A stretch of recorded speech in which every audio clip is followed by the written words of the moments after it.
युवाओं की ऊर्जा, महिलाओं की शक्ति और बुजुर्गों के अनुभव से ही मजबूत होगी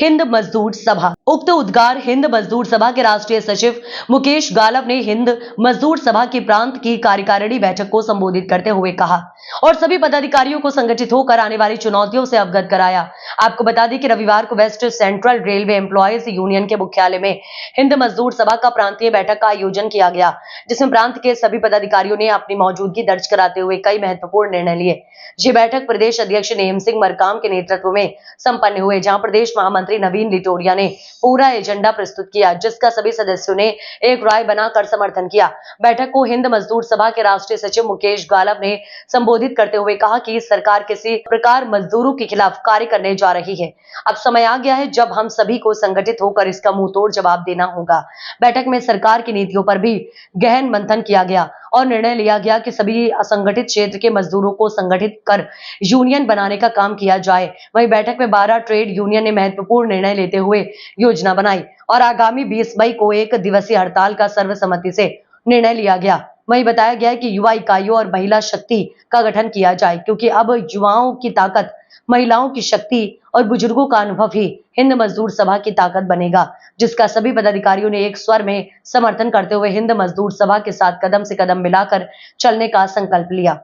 सुबह 11 बजे से शुरू हुई ये एक महत्वपूर्ण बैठक दोपहर 3 बजे तक यथावत चली, जिसमें कई और भी महत्वपूर्ण निर्णय लिए गए। बैठक में राष्ट्रीय सचिव मुकेश गालव के साथ प्रदेश अध्यक्ष Nem Singh, Naveen Litoria, west railway centre employees union के अध्यक्ष बीएन शुक्ला, सचिव रोमेश मिश्रा के साथ हिंद मजदूर सभा के सभी पदाधिकारी मौजूद रहे।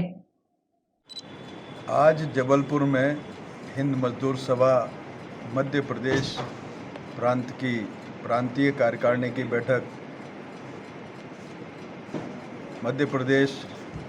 हिंद मजदूर सभा के प्रदेश अध्यक्ष साथी नेम सिंह जी की अध्यक्षता में संपन्न हुई और प्रदेश महामंत्री सम्माननीय लिटोरिया जी ने उसका पूरा एजेंडा प्रस्तुत करने का काम किया। उस एजेंडे पर मध्य प्रदेश हिंद मजदूर सभा से एफिलिएट यूनियंस के तमाम प्रांतीय पदाधिकारी सम्मिलित हुए बैठक में और काफ़ी विचार विमर्श के बाद जो मजदूरों के समक्ष भविष्य में आने वाली चुनौतियां हैं उनका कैसे सामना किया जाए, मध्य प्रदेश सरकार, केंद्र सरकार किस तरह से मजदूर विरोधी नीतियों का निस्तारण करने जा रही है जो मजदूरों के हितों को प्रभावित करेंगी, उन पर बहुत मंथन करने का काम किया और सर्वसम्मति से एक संगठन को मजबूत बनाने के लिए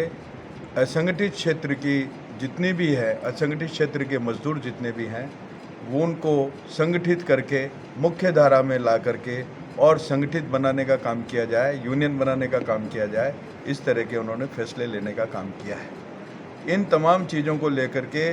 काफ़ी विचार विमर्श के बाद जो हमारे राष्ट्रीय नेतृत्व ने सभी 12 सेंट्रल ट्रेड यूनियंस ने मिलकर एक सामूहिक रूप से निर्णय लिया है कि भारत सरकार ने 44 राष्ट्रीय श्रम कानूनों को बदलकर 4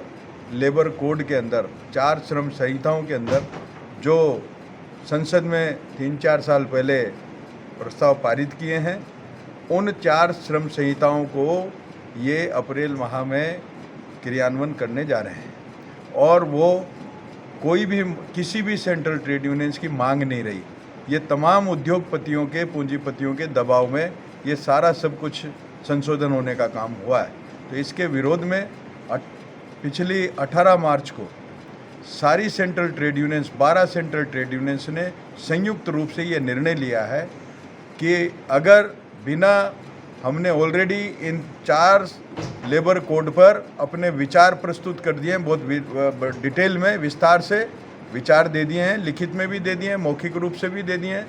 और यदि इनको एक तरफा लागू करने का काम किया तो ये मजदूर विरोधी हैं, मजदूरों के अधिकारों को प्रभावित करते हैं। इसलिए हम किसी भी कीमत पे इनको बर्दाश्त नहीं करेंगे और आगामी आने वाली 20 मई को पूरे देश में एक दिवसीय हड़ताल करने का काम करेंगे जो सभी उद्योगों में होगी। तो उसको सफल बनाने के लिए भी हमने आज रणनीति बनाने का काम किया है और सारे पदाधिकारियों ने सर्वसम्मति से तय किया है कि हिंद मजदूर सभा की तमाम जो एफिलिएट यूनियंस है उनको मजबूत बनाया जाए और उसकी युवा इकाइयों का गठन किया जाए, प्रांतीय HMS यूथ का गठन किया जाए और महिला HMS का मध्य प्रदेश का भी गठन करने का काम हो, ताकि मातृशक्ति, युवा शक्ति और हमारे अनुभवी बुजुर्ग उन सब के अच्छे तीनों चीज़ें, ऊर्जा, युवाओं की ऊर्जा, बुजुर्गों के अनुभव और महिलाओं की शक्ति, ये सब मिल करके और हिंद मजदूर सभा को मजबूत बनाने का काम करें और आने वाली मजदूरों के समक्ष जो चुनौतियां हैं उनका डटकर मुकाबला करने का काम करेंगे। हमने यही फैसला किया है।